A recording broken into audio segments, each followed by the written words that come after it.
Hola, ¿qué tal? ¿Cómo estáis?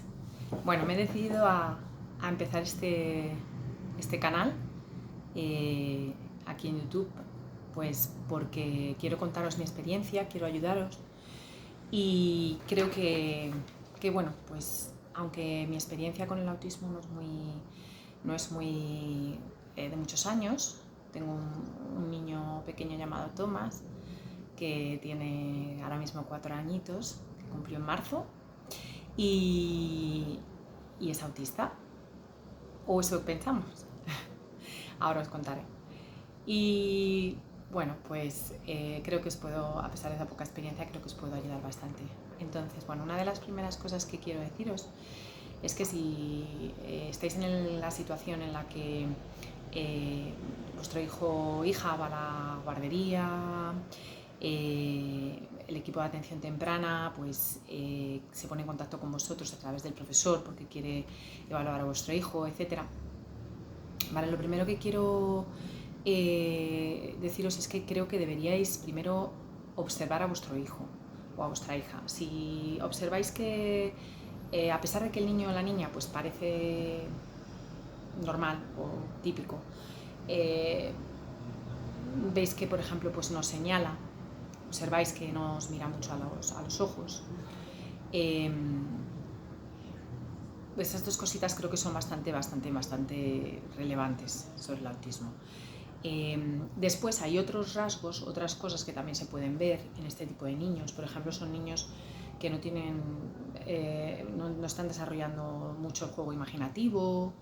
En algunas ocasiones pues se les ve, por ejemplo, con objetos que siempre tienen muy eh, pues con ellos mismos porque les produce sensación de tranquilidad. No me refiero a lo mejor al típico niño que lleva un muñeco de peluche, ¿no? Porque eso puede ser también muy típico, sino, por ejemplo, pues a lo mejor un niño que tiende a coger, por ejemplo, objetos de un color concreto, de una forma concreta, y no se nota que está jugando con el objeto, sino que lo lleva simplemente como una forma de refuerzo, de regulación, etcétera. Pero yo diría que de todos los síntomas o de todas las cosas que se pueden observar cuando el peque es muy pequeño, estoy hablando de, no sé, de 1 año a 1 año y medio, quizás lo más relevante sería esto, que nos señala y que no mira mucho a los ojos, ¿vale? O que no mira prácticamente, que no tiene mucho contacto ocular. A partir de los 18 meses se supone que es cuando se empiezan a ver los síntomas un poco más claros, y de hecho el autismo se empieza a diagnosticar a partir de ahí. Puede ser a partir de los 18 meses en adelante, 2 años, 3 años, e incluso a veces el autismo se diagnostica muchísimo más tarde. En el caso, por ejemplo, de mi hijo, nos han diagnosticado con 3 añitos un autismo de alto funcionamiento y simplemente 6 meses después hemos ido al pediatra, al neuropediatra en el hospital, y nos han puesto sospecha de autismo, nos han quitado la etiqueta. Bueno, esto le pasa a muchas familias, desgraciadamente. Creo que es un problema de la seguridad social. Al final es verdad que si una familia recibe el diagnóstico, el experto, la persona el neuropediatra en este caso, debería estar seguro 100% de este diagnóstico. No puede ser que una familia reciba un diagnóstico y que a los 6 meses, como es el caso nuestro, nos lo quiten. Siempre se queda el diagnóstico de retraso madurativo, con problemas con el lenguaje y la interacción social, etcétera, pero la etiqueta se puede eliminar. Esto es algo que nosotros no sabíamos. Cuando nos diagnosticaron al peque pensábamos que ya era un diagnóstico forever, para siempre, pero no, parece ser que los diagnósticos pues incluso hasta pueden cambiar, es decir, a lo mejor ahora nos han dicho que sospecha de autismo y dentro de un año nos dicen que es sospecha de TDAH, o nos dicen que puede ser otras capacidades, o vuelven a poner la etiqueta de autismo. No lo sabemos, esto es una locura. Incluso conozco casos de papás que sí que tienen por parte de los colegios, ¿no?, información de que sus hijos podrían tener alguna neurodivergencia como TDAH, etcétera, pero los doctores no se pringan, los neuropediatras no se pringan y deciden pues decir a estos papás, porque ven que no hay a lo mejor muchos pues eso, rasgos o o cosas que indiquen claramente que el niño tiene esa etiqueta, y entonces esos padres sufren también, porque al final están viendo que sus hijos son diferentes, están viendo que sus hijos tienen cosas que no son típicas, pero como los doctores no quieren, digamos, pues mojarse, pues estos padres y estos niños, sobre todo, que es lo más importante, están sin ayuda. Entonces, al final es verdad que todo da mucho miedo. Nosotros nos asustamos muchísimo cuando en nuestra historia fue pues que estábamos Tomás empezó en la guardería, y la profesora empezó en septiembre y en octubre ya nos llamó para decirnos que no se hacía con él, que no sabía muy bien por qué y que si podíamos aceptar que viniera el equipo de atención temprana para echarle un vistazo, etcétera, y quizá poder ayudarle, ¿no? Nosotros pues todo lo que fuera ayuda nos parecía buena idea, pero no sabíamos dónde nos estaba llevando este camino. En diciembre nos reunimos, habían estado observando al crío 2 meses, y en diciembre nos reunimos con el equipo de atención temprana por primera vez y nos empezaron a comentar pues que había ahí una especie de sospecha de que podría haber algo. Nos hicieron un M-chat, salieron 8 cosas o 7 más o menos que no estaban bien, que el niño no hacía, y bueno, pues nos dijeron que sí que parecía ser un riesgo alto de que pudiera ser autismo. Nos derivaron a la Seguridad Social, al neuropediatra. Allí al niño le van a hacer un montón de pruebas, entre ellas te hacen un encefalograma, te hacen también para ver los oídos, a ver si el niño tiene problemas auditivos, porque a veces cuando les llamas, muchas veces cuando les llamas no te hacen caso, no se dan la vuelta, por cierto. Esa es otra de las cosas que tenéis que observar en vuestros hijos.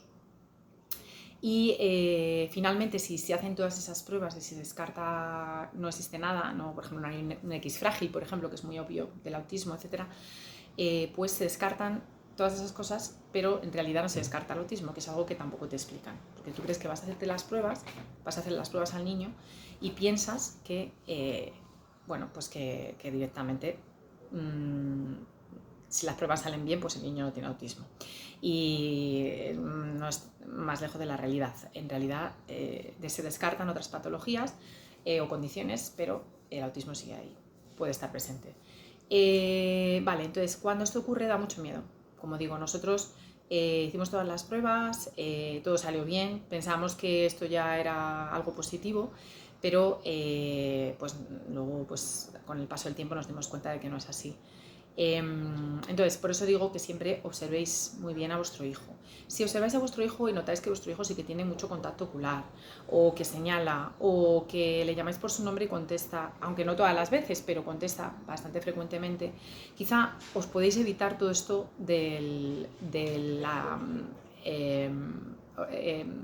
equipo de orientación temprana en la guardería a esas edades. Son muy pequeños. Y es verdad que asustan mucho y a veces pues hay que dejar de desarrollarse. Yo diría que la mayor parte de las veces hay que dejarles desarrollarse, hay que dejarles que sigan creciendo, porque a veces pues los niños pueden parecer que tienen rasgos de autismo, pero luego no son autistas. Entonces, por eso, observar vosotros también como padres, esa es mi recomendación muy bien, esas cosas que pueden ser pues definitorias de un posible autismo. Otra de las cosas que os diría es que cuando recibáis esta noticia o esta bomba por parte del equipo de atención temprana, como nos pasó en nuestro caso, pues no nos recomendaron apenas ninguna lectura. Estoy pensando ahora que la única lectura que nos recomendaron, no sé si la tengo por aquí, creo que sí, es este libro, ¿vale? Que ya directamente asume que nuestro hijo tiene autismo, lógicamente, y es un libro que se llama Los niños pequeños con autismo. Vale, realmente ayuda, sí, es un libro que ayuda una vez que ya sabes que el niño tiene autismo, ¿vale? Porque vienen pues muchísimos capítulos orientados pues a, por ejemplo, pues empleo de apoyos visuales en el hogar, o por ejemplo pues el control de esfínteres, la alimentación, el sueño, los miedos y las fobias, etcétera, el juego, ¿no? Donde pues puedes ir ayudándole en esas áreas diferentes. Pero esto es lo que los padres no necesitan de inmediato, desde mi humilde opinión. Yo creo que los padres primero necesitan información, saber y conocer qué es el autismo, porque hay muchos padres que cuando les sueltan estas bombas, como nos ocurrió a nosotros, piensan que el autismo es el autismo grado 3, es decir, el tipo Kanner, el autismo que, bueno, pues el niño no habla, el niño ese caso de autismo que todos conocemos, ¿no? El niño tiene muchos problemas sensoriales, hay que ponerle cascos porque no aguanta el ruido, problemas con la luz, problemas de tacto, bueno, muchos problemas, ¿no? Entonces, no necesariamente va a ser así, y es lo que hay que decirle a los padres, que hay otro tipo de autismo, ¿vale? Hay autismos que son más leves, hay un espectro muy, muy, muy largo desde el 2013, si no me equivoco, que es cuando se metió todo en el mismo saco, ¿no? Se metió todos los tipos de autismo, incluido el Asperger, en esto que llamamos el espectro, ¿vale? Lo que se llama ahora mismo TEA, que es trastorno del espectro autista, ¿vale? Entonces, no todos los niños que sean autistas van a ser niños con un grado 3, que es el grado más grave, paradójicamente, y el grado 1 sería el menos, el que necesita menos apoyos, ¿vale? Dicho esto, un niño, por cierto, puede tener en una semana entera cualquiera de estos grados. Eso es otra cosa que ya hablaremos en otros capítulos, pero bueno, aquí quiero mantenerlo un poquito más breve. Y vale, entonces, empezando por ese punto, es importante saber que aunque te hayan dado te hayan soltado una bomba, ¿no? de sospecha de autismo, ¿vale? Que asusta muchísimo, cuando además tu hijo todavía no dice apenas palabras, o a lo mejor todavía no dice ninguna. En el caso de Tomás decía 3, agua, mamá y papá. Vuestra mente no debe volar hacia allá, ¿vale? Incluso cuando el equipo, como fue en nuestro caso, nos dan demasiada información sobre qué tipo de autismo puede tener tu hijo, ¿vale? Entonces, lo primero que tenéis que hacer y pensar es observar a vuestro hijo, ¿vale? Lo segundo, yo personalmente, lo que yo haría sería comprar unos cuantos libros, que ahora mismo para mí son los que están en boga y creo que os van a ayudar muchísimo cuando son niños pequeños. Vale, el primero y principal es este. Este libro, ¿vale? Es de un señor fantástico y maravilloso que se llama Daniel Millán López, ¿vale? Daniel Millán López, que es un experto en el autismo, bueno, aquí está la foto de Daniel, ¿vale? Parece Pablo, el de Podemos, pero es Daniel. Y bueno, pues Daniel es una persona pues licenciada en Psicología Clínica y de la Salud por la Universidad Complutense de Madrid, y bueno, sobre todo lo más fundamental es que ha trabajado muchísimos años y tiene muchísimos años de experiencia con el autismo. Entonces, en este libro pues podéis encontrar, como dice su título, ¿no? Es autista y ahora qué, pues toda la información que vais a necesitar para entender qué es el autismo, qué puede estar pasando con vuestros hijos y sobre todo qué tipo de ayudas existen, cómo podéis ayudar a vuestros hijos en cuestión de no solo de ayudas económicas sino de terapias, qué tipo de terapias hay, también por ejemplo qué cosas se pueden observar en niños autistas en cuestiones de lenguaje. A mí me ayudó muchísimo el capítulo de lenguaje, el capítulo pues, donde se habla sobre colalias, donde se habla sobre inversiones pronominales, es decir, confundir el tú con el yo, etc. Y bueno, pues es un libro que da muchísima información para poder ya de primeras empaparte un poco del tema, ¿no? Y poder tomar buenas decisiones para tu hijo. Pero sobre todo también es un libro tranquilizador. Es un libro tranquilizador. Por ejemplo, el capítulo 2, enfermedad, trastorno o condición, ayuda bastante, ¿no? Al final, bueno, pues son libros donde nos explican que los niños, las personas autistas, no necesariamente van a ser de grado 3, no verbales, etc. Si ese es el caso, tampoco entiendo que ahí sí que es verdad que el susto es más grande, lógicamente, y es mucho más doloroso. Pero al final es difícil hasta de prever hasta que no pasan un añito o tal. En caso de que sea un autismo de grado 3 tipo Kanner, os van a diagnosticar al crío muy rápido. Lo normal es que con 2 añitos ya esté diagnosticado, porque los doctores normalmente, los neuropediatras, lo ven muy claro, ¿vale? Si los doctores no lo ven claro, ni vosotros tampoco, como era el caso nuestro, pues es muy probable que el autismo sea de grado 2 o de grado 1, es decir, que sea un autismo pues más leve, ¿vale? Dentro del espectro. Entonces ahí os podéis empezar, entre comillas, a relajar un poco. Vale, el otro libro que os recomiendo es este. Este también es de Daniel Millán López, ¿vale? Se llama Guía Autista. Bueno, este es verdad que está orientado más a que lo lean los autistas, propiamente dicho, pero también creo que puede ayudar mucho a los papás para poder entender el autismo, ¿vale?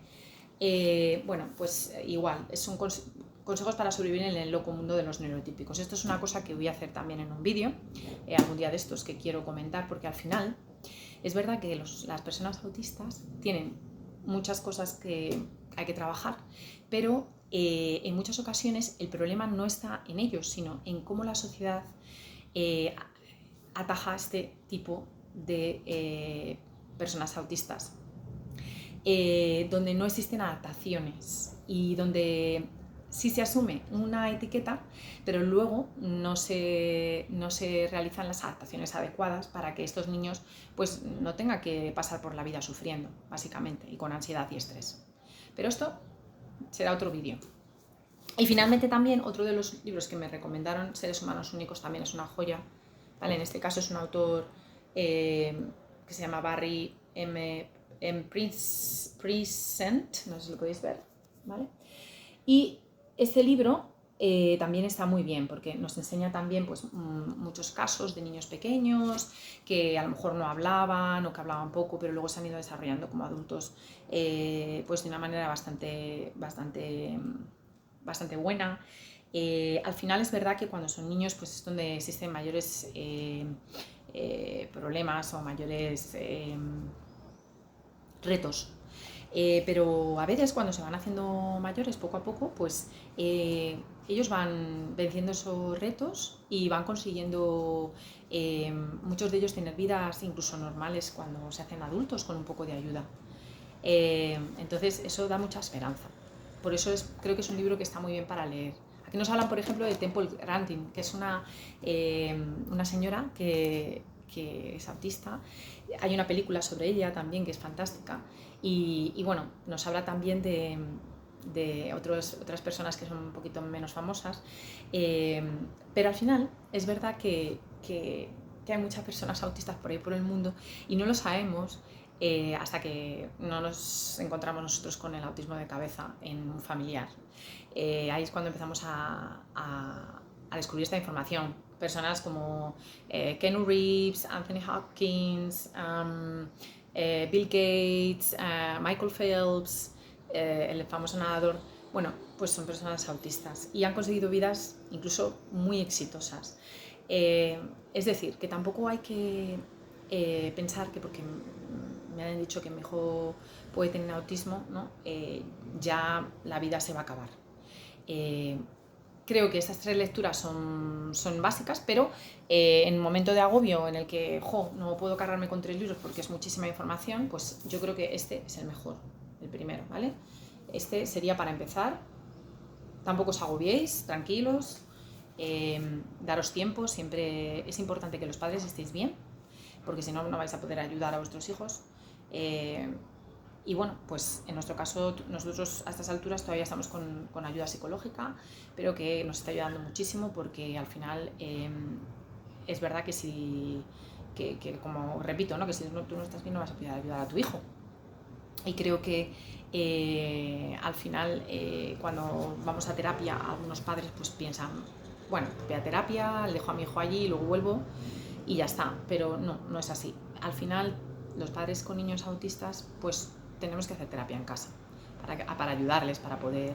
Y por ejemplo en el caso de mi hijo pues estuve haciendo terapia con tarjetitas de vocabulario. Os voy a enseñar alguna por aquí, un segundo. Por ejemplo, tipo así. A ver.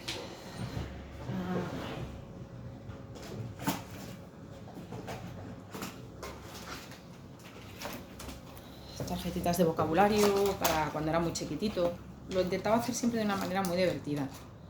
Por ejemplo, no sé, pues qué cosas le puedes enseñar a un niño muy pequeño de meses, pues por ejemplo animales, o le puedes enseñar cositas sobre, no sé, frutas, quizás, naturaleza, cositas de naturaleza, pues cómo se dice árbol, cómo se dice flor, ¿no? Palabras sencillas. Entonces, bueno, yo la verdad que aquí tengo mucho vocabulario en inglés porque mi hijo en este caso es bilingüe, su papá es irlandés, pero bueno, pues con estas tarjetas las podéis encontrar perfectamente en internet con nombres españoles. En este caso, como los niños no leen, tampoco es un problema muy grande.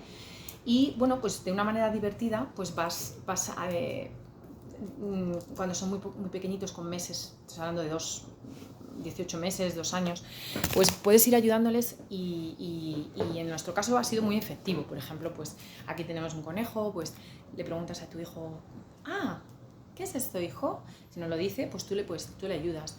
Conejo, conejo, puedes incluso hacer los símbolos, así, como un conejo. Y cuando ya el niño, por ejemplo, ya conoce, viendo el picto, la foto, ya conoce conejo, puedes ayudarle, por ejemplo, pues con preguntas tipo, ¿y qué come el conejo? ¿Qué come? Si el conejo contesta, pues tú lo dices, come zanahoria. Al final te sorprenderá que un día de ellos, pues el niño dirá, cuando tú le preguntes, ¿qué come el conejo? Zanahoria, ¿vale? Entonces, bueno, pues así es como yo comencé con mi pequeñajo de apenas 2 añitos. Después, bueno, lo importantísimo también, cuando pides ayudas, pues te van a dar una atención temprana, ¿vale? La atención temprana es pública, no vas a tener que pagar nada. Pero también hay que revisar el tipo de atención temprana que ofrecen a vuestros hijos, ¿vale? Es importante porque a veces, en ocasiones, la atención temprana que os dan de manera gratuita no es la más efectiva.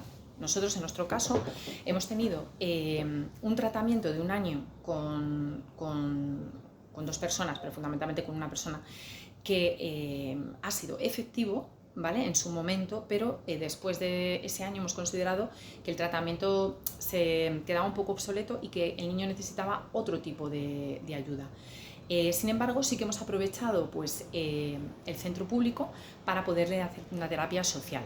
En ese caso, eso sí que le está viniendo muy bien, una terapia social donde juega con unos niños, está el terapeuta y psicólogo, que es el que se ocupa de pues ayudarles a jugar entre ellos, ayudarles con las frustraciones, con la rigidez, ayudarles a que sepan tener iniciativa, para así luego en ese círculo pequeño, ¿no? Acostumbrarse y después expandirlo a su mundo, ¿no? Cuando ya sean más mayores, para que sepan cómo acercarse a otros niños, cómo poder jugar. Eso es uno de los hándicaps más grandes, que también será otro vídeo sobre los niños autistas, donde bueno, pues ellos quieren es un mito, ¿no? Ellos quieren jugar con otros niños, pero a veces pues no saben cómo acercarse, y cuando comunican que quieren jugar con ellos, lo comunican de una manera que los otros niños no entienden. Entonces, bueno, pues eso hay que trabajarlo y ayudarles con ello y darles herramientas. Bueno, dicho esto, me gustaría acabar este vídeo porque no quiero hacerlo demasiado largo. Yo personalmente he visto muchos vídeos por internet y la verdad que cuando son muy largos es muy tedioso y te cuesta mucho verlos, entonces ya voy a terminar. Simplemente me gustaría terminar pues con una carta, con un par de cartas que os voy a leer, ¿vale? Para aquellos papás que están empezando, donde, bueno, pues de alguna manera, pues os explican, ¿no? Qué pasa cuando descubrís que vuestro hijo puede ser autista y cómo también tenéis que sentiros un poquito más relajados, ¿no? Con ello.